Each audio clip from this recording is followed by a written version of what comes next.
Good morning, red everyone. color. Welcome to 8-bit Benni Mack with a lot of pink. He is not this pink in person, but he claims that he was that color in 2012, and as was his display. So there you go. Welcome to Application, the TYPO3 Community Podcast. 1, 2. Welcome to Application, the TYPO3 Community Podcast. I'm Jeffrey A. McGuire. You can call me Jam. And this is where we celebrate the TYPO3 community, sharing your stories, talking about your projects and the difference you make in, around, and with TYPO3 CMS. On this episode of Application, the TYPO3 Community Podcast, I talk with Core Project Lead Benni Mack about his more than 14 years of contribution to the TYPO3 community and the slippery slope that led from a student job to scratching his own itch in the back end, and as lazy authors everywhere like to say, one thing led to another, and now he is the Core Project Lead. Benni claims that TYPO3 is still fun for him, which is great for all of us who use and enjoy TYPO3 and the fruits of his and many other people's labor. Benni and I also talk about working in the pandemic and the value of really good noise-canceling headphones. So here's a little taste of Benni's history in TYPO3, what he's up to today, and also luckily for us, I can tell you that part 2 of this conversation will be coming to the podcast very, very soon. I hope you enjoy listening to this conversation as much as I enjoyed talking with Benni.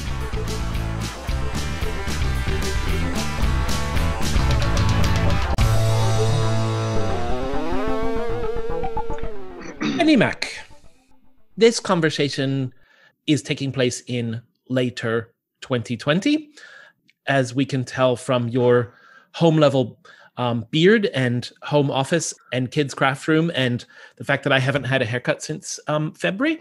How's your year been? Well, I was actually, of course, the year started completely different in January, February than it turned out to be in March and April. So I had to get used to having lots of kids around. I have 3, and that's been quite good. But at the same time, I felt like a little bit of demotivation during the summer in terms of like coding and the future and where everything's going, not just with TYPO3, but, for myself. But that actually got better. So right now, as of November 2020, I would say it's a really different but also good year for myself, because I'm still healthy. We'll see in 2 weeks. Yeah, but, well, yeah, but yeah, from that point of view, that's quite good but different, and that's sometimes a good thing. That even though you think it's not as you planned, it's still a good thing that things moved a different route. So I like that.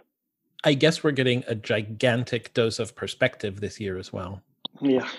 Now, just between you and me, would you rather have the 3 kids running around and doing crafts behind you, or your 25 colleagues running around and doing crafts around you in the office? Well, if the 25 colleagues would do crafts, I don't know if I would like that. But the 3 kids are really great, so it's not bothering me at all. Achim would come to you, Benni, can you help me cut this out? Yes, and I have these great headphones. Where's the blue crayon? Yes, the noise-canceling headphones. I put them on and it's like, I don't want to hear anything. Shutting myself out.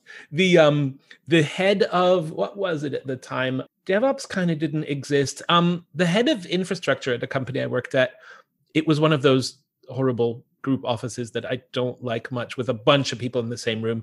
It was funny because it was like a very large L shape, and the main entrance was at the end of the long end. And so that's where the reception area was, and the the plants, and where you brought clients for meetings and stuff, and then all the way down you had sort of like HR and finance, and then you had project management, and then you sort of had marketing and sales was in there, and then you go around the corner and there are the developers, and then behind the developers with an extra high cubicle wall was like the operations and the sysadmin guys.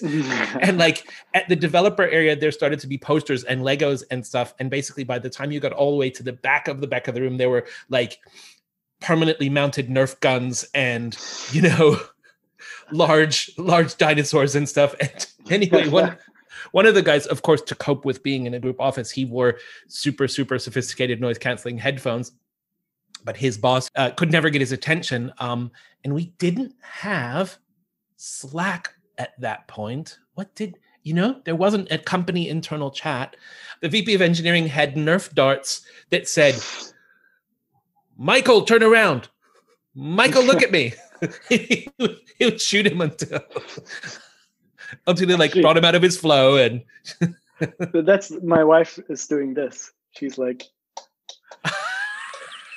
she's working with the lights because that's how she gets my attention. So for those of you listening to the audio, the visual to that was the lights going on and off in Benny's room.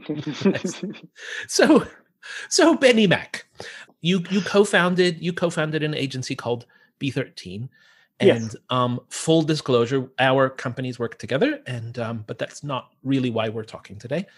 You are also the project lead of TYPO3 CMS, okay? And it's a larger project that helps thousands and thousands of organizations either run their businesses and deliver services, or run their infrastructure, websites, apps, and so on. So I think it's fair that people look up to you as the coding lead, project lead. What is it? Core team development lead? What's the title that you have now? I would say project lead, because I'm not just the organizing the development, but also the timelines, and do a lot of coordination with that with other teams, with the TYPO3 Association Board and the TYPO3 GmbH. I experienced the TYPO3 project as quite community driven and quite democratic. I feel that there's a real marketplace of ideas, and things shift depending on people's needs. Would you agree with that statement? Yeah. That's actually one of the things people ask me, and because they think, "Hey, you work at TYPO3 because you do this like day and night," and I'm like, "No, I'm just a normal person, right? I run a company doing the technical stuff there with 25 people, and we're just doing TYPO3 all day. And once I'm done with doing that all day, I bring the kids to bed, and then I'll do TYPO3 Core all night." Fun. Yes, it is. And what's your hobby, Benny? Well, that's a good question. So I turned my hobby into a profession. That's why I started my own company. I like coding. Yeah. Of course, I have a few other hobbies, but TYPO3 is fun for me, and that's why I do it, and not because I work somewhere and get money. There's some Casper, the guy who founded TYPO3. He always mentioned the scratch your own itch thing. And that's how I got involved in TYPO3, because I used TYPO3 when I was a student, and this agency I worked for, they had a client, and they said, "Well, this page tree is just too slow because we have thousands of pages." And I'm like, "Well, wouldn't it be great if I could move, if I could make this client happier?" And because maybe I can do it myself, but I looked up to all these people who did core development, and fortunately enough, these people were nice people, and they treated me as, "Well, maybe you can do something about it. We'll help you." And that's how I got kickstarted, by building actually JavaScript into TYPO3 back when there was no UTF-8 and all these kind of things. That was like 2005, 2006. So I like that. And what version of TYPO3 was that? When my first changes got introduced in version 4.1. 4.1. So that was 2007, I think. So the the core team at the time, or the community team at the time, was welcoming and absolutely happy to let you have a go. Yeah. And there were like 40 people. That was right at the time when Casper decided to step down and handed it over to Michael Stucki and some other folks that helped me a lot, understanding TYPO3. And the fun thing was I built this new component, the Ajax-based page tree, and then I felt like, now maybe I can also fix some other issues, because I feel like I get a bit of more understanding of TYPO3 internally. At the same time, everybody was referring to me because they're like, "Oh, that was Benny who built this page tree. You have to ask him how everything works." And now I was the go-to guy for the page tree and the JavaScript stuff, even though I'm a PHP developer nowadays. And so everything you fixed deepened your understanding of what was going on, and then the more you understood, the more you could fix. And did you just fall down a hole? In terms of what? I don't know. Like one thing led to another, and here you are.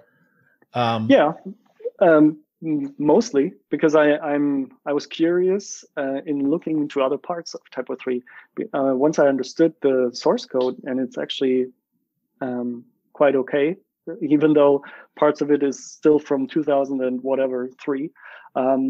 You understand the system much better. That's how I got into everything, because I didn't understand TypoScript for like 4 years when I was just working at an agency.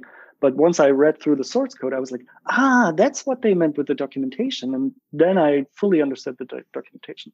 So once I did trainings, 10 years ago, I referred to the developers to read through the source code, because it was just the same way it was written was documented, and then everything made sense. So I'm still the TypoScript guy. So I'm fascinated by the longevity of parts of the TYPO3 system, and the consistency and the sort of relatively conservative development paths. The UX and the UI stays recognizably the same for long periods of time, and changes only seem to come that really make sense.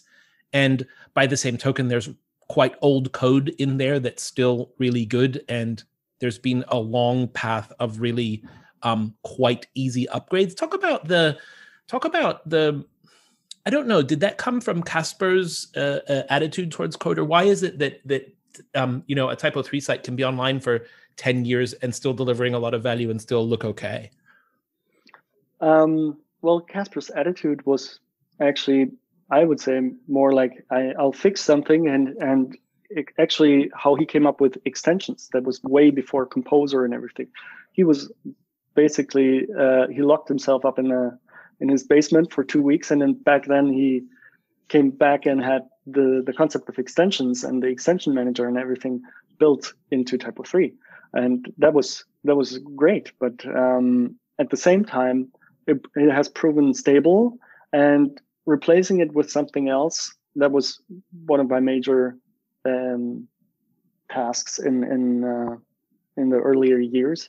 Replacing it with something else should mean it's the same way but better. So you can't just throw away stuff. Well, you can do that, but some projects do that every few years. Yeah, well, we don't throw away everything, but some things just don't make sense anymore these days. So we'll get rid of these parts, but the concepts, I'm still amazed that, of course, there are limitations, for instance, for the permission handling and the roles and groups, but it's been rock solid for, intranets, universities, and regular websites. And I don't know why this system has been working, but I don't see a reason why I should remove it completely. So every time you replace something, you really need to have a good reason for replacing it. And it's not, it shouldn't be, it looks, the code looks nicer or something like that. So I would say it's much more important to not just have, we need to have every PHP strict types thing going, but actually, at the same time, when you do refactoring, come up with a better or more flexible solution that extension authors could use, for instance. Mm. Can you compare the first version of TYPO3 that you worked with TYPO3 now? Yes. Well, I would say currently there are some parts that are a mess in terms of PHP code, but you're not supposed to say that. That is my impression. It's the best. Yes, I can't, like, the one thing that's really cool is that when I started with TYPO3, everything was PHP object-oriented, class-based already. So there was 2003.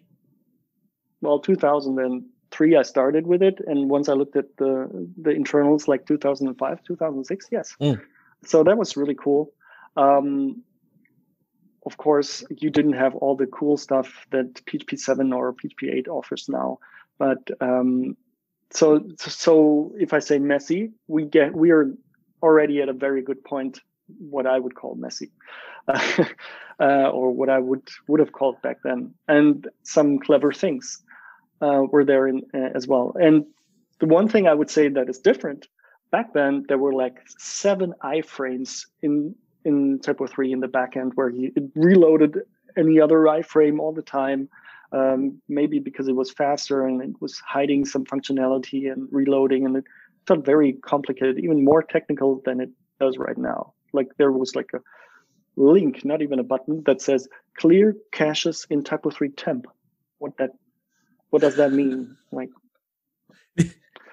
the old interface, and I mean version 4 days, was not as pretty as the one now. Yes. Let's just say it. I think I am on record in public as comparing it to the control panel for a nuclear submarine. So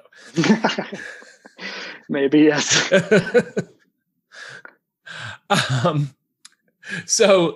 So fast forward from that to the sort of experience that people have today. Well, today you still have the concepts, and maybe and we still have 2 iframes, but that is also part of the historic part, because of course we could throw everything away and don't do iframes anymore, but then everybody would need to start from scratch. And even though the steps that we've taken in the last 5 years have been heavy for some, we always had a migration path to it. So you always had a chance to use your existing site and upgrade. And that, I don't know, that was like a given fact. There's no possibility to do something else. But at the same time, I would say, back then when we had TYPO3 version 4, that was, I would say, in maintenance mode, and we had the TYPO3, back then it was called Phoenix team, version 5 team.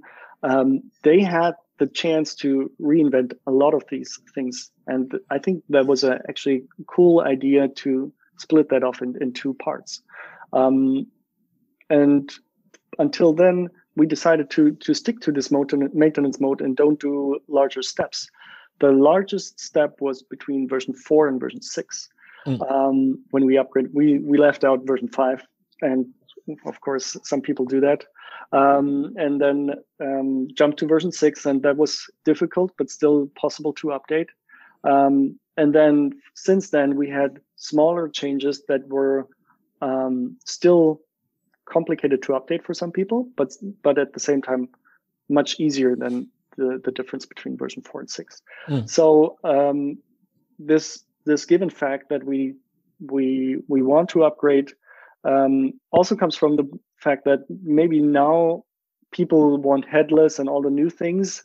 TYPO3 is like the opposite there, because we don't need to reinvent the wheel for everything, just for some parts. And if we just take one part and look at that, that's a much more contained refactoring. Because some people compare TYPO3 to other PHP frameworks like Laravel and Symfony, and it's like, oh, it's so easy to update there. Yeah, there is a difference, because TYPO3 is not a framework per se. You actually have, you can handle database content in the database, you handle some special TypoScript configuration, and you have an interface. And none of these systems have that. So how do you upgrade that in the past 15 years? So you can't really compare the backwards compatibility between the two of them, but and there's a lot more complexity, and it's built to handle a different set of requirements when you set it up. Yeah, if you compare TYPO3 to any other system where you have an interface, it's been similar, but it's getting to 15 years ago, but it gets modernized and faster because we don't have to worry about IE6 anymore. I want to ask you about two things based on what you just said. Upgradability and the sort of how much so the current sort of thinking seems to be around helping end users and content authors and so on have a great experience, and the back end is usable on mobile, and it's clear and all of that. But I think the system is still really super friendly to developers, and there's in every TYPO3 installation, I was amazingly impressed that you can it documents all of the deprecations and all of the code changes, and will do an analysis of extensions that you've plugged in or written yourself to tell you how upgradable it is, and to help you build your upgrade wizard, right? To help you automate your update all the way at least back to version 6, right? Yeah. I think version 7 is when we started with a new mode of development, a new release cycle, and all these kind of things that have been we've been discussing this for a long time, but version 7 was like that was right after the decision to not have two content management systems under the TYPO3 roof, and actually have Neos be their own brand and kickstart that. And that made a lot of sense.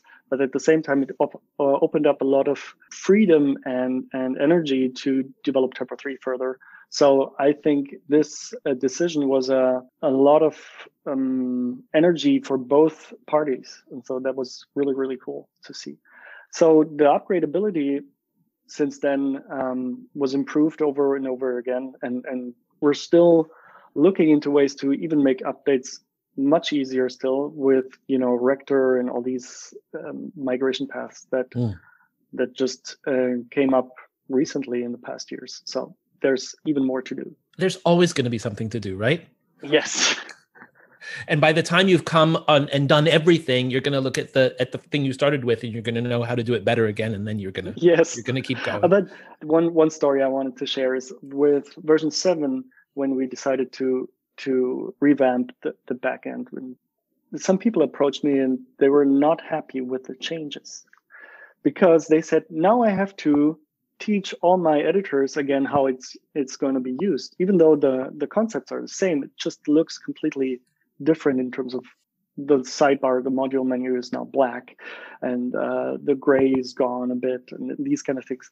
And they're like, we have to update not just the system, but all our documentation. And that will take a while. Promise me you won't do that again in version 8. And I'm like, okay, I'll wait a couple of versions for that. Promise me you won't make my CMS better, okay? Yes, exactly. but that's part of the thing, is that you see that there's much more to it than just updating the code base. Yeah. And we need to have that feedback as well. So my perception of TYPO3 CMS and its sort of differentiation from worthy competition in the market is that it's a professional tool for professionals. It's the bulk of the community is agencies, and it's really designed for a typical agency use case, which is sort of big sites with lots of information, and then people have to take care of that. I feel that the backend is quite pragmatically designed, and the hierarchical page tree lets me figure out where I am on the site quickly and all that sort of thing. I hope you agree with that, but the point you don't. Cool. Okay. No. Cut that part. Yes. No, I can tell you why. The bit that I was getting to, and I want to go pull apart what you think I said wrong now, because that's cool. Is that with this idea of the longevity of TYPO3 and the rise of actual business cases for quote unquote headless and decoupled systems where we have apps or web services or front end frameworks that we want to feed. TYPO3 has always essentially been decoupled, right? There's always been a backend system and a scripting layer that you can have you can leave the core how it is and make modifications as things are going in and out. And then you could do whatever you want in the front end. And it seems to have been an incredibly smart choice before we even knew that we were going to need those sort of systems. And do you think that that's given TYPO3 some extra longevity and relevance now? Yeah, totally. If you think of like newcomers complain that there's no website out of the box, no themes, no templates, yeah. Which I partly agree. That is cumbersome. But at the same time, you can do whatever you want, and you're responsible for that part. And that means if you update TYPO3 to version 10 or 11 from version whatever, the front end should stay largely the same because that's your responsibility. Right, and the TYPO3 core is input and output agnostic, right? Any data source with the file abstraction layer and any sort of output you want. It doesn't have to be a website. Yeah. Exactly. So I've heard so many fun stories that what people use TYPO3 for, that's not a website. We had projects where we printed magazines with it, and because you can do XML. It doesn't. If you really have to. Yeah, or like an RSS feed is like that's not built in, but it's something that TYPO3 is capable out of the box. Right. And that's why it's partly opinionated, but at that level, it's not opinionated. It's up to you. Oh, you know what? On the visual version of this, I have to put that meme of the guy sitting at the desk.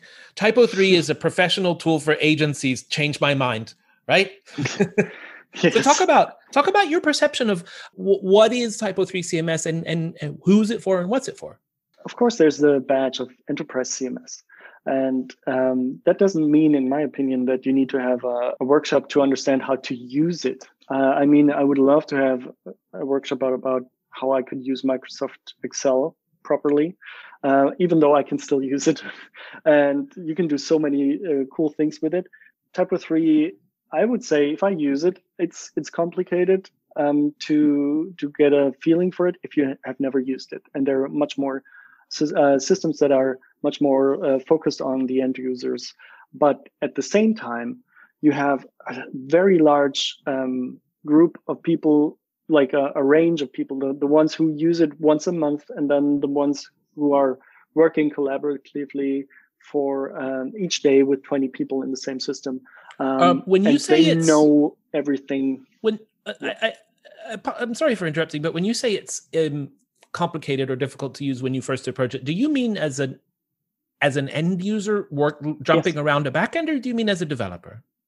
As an end user. I find the backend nowadays you're excitingly intuitive, right? But I guess I use it, right? So if you use it, I feel like there are a lot of small things that can be improved to make life easier.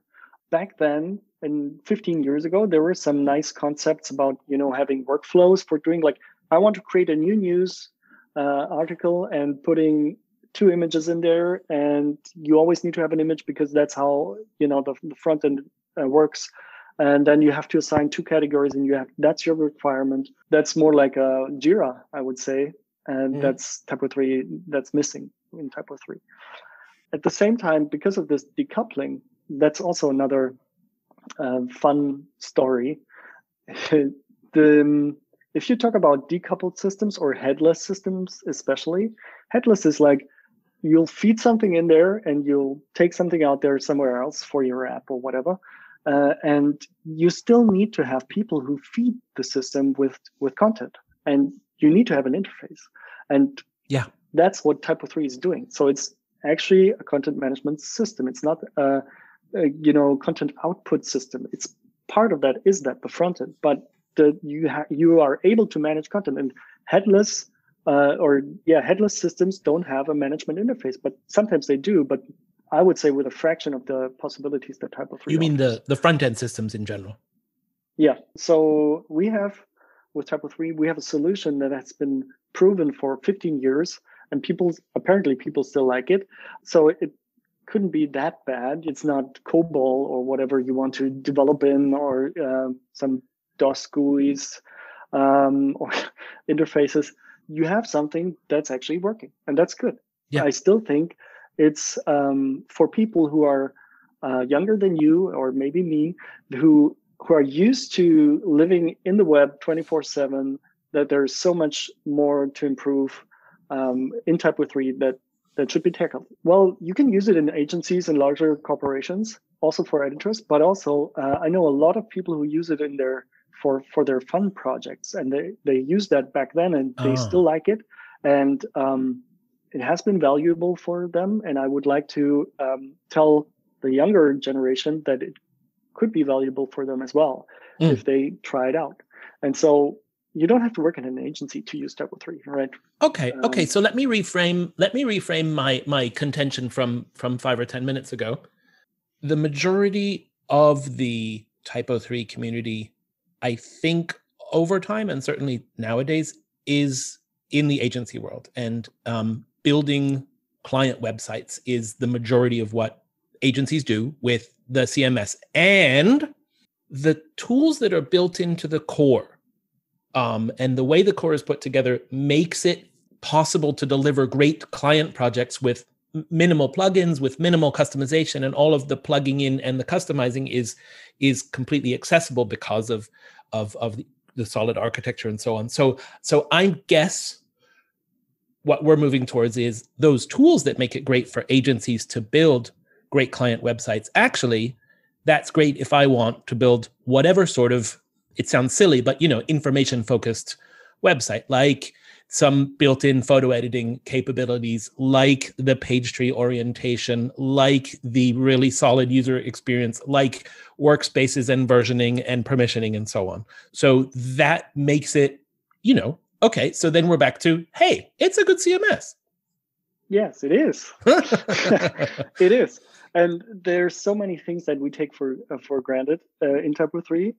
And where we're just shaking our heads, because I just had the requirement, hey, we want a system where it actually, I can upload my image, which I want to display on my website, in the full size, and it just automatically resizes. And then, I've never seen a TYPO3 version where this was not possible. So it's been possible for decades. And then there's the small details, as you mentioned, is I want to replace one file which I've used, some PDF I used 20 times on my website. I want to replace it in one place, and you can do that with the file abstraction layer. And these are the things that people just they don't know that they want to have that in the first place, but they're getting there. So that's a good thing, that once they've chosen TYPO3, that they don't have to worry about these things anymore. Nice. And at the same time, for the end users, I can't really decide if the majority is agencies. Agencies maybe that build the websites, but people who use the websites are that's crazy. Because from my friends and families, sometimes I get a picture of, hey, look at my workplace computer. I get a TYPO3 message. You do something with TYPO3. It's oh yes.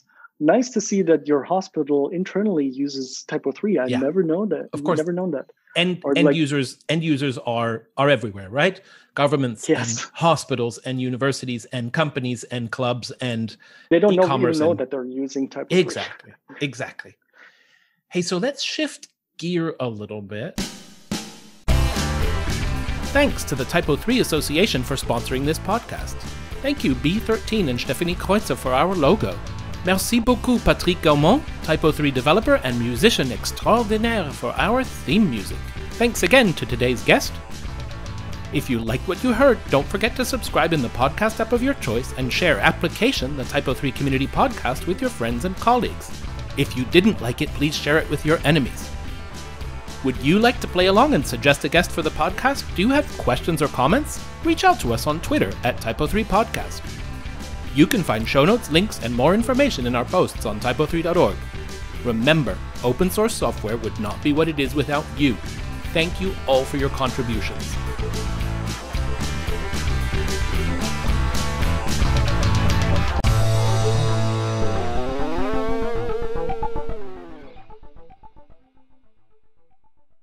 I know. Nice chainsaw hat. Yes. Country.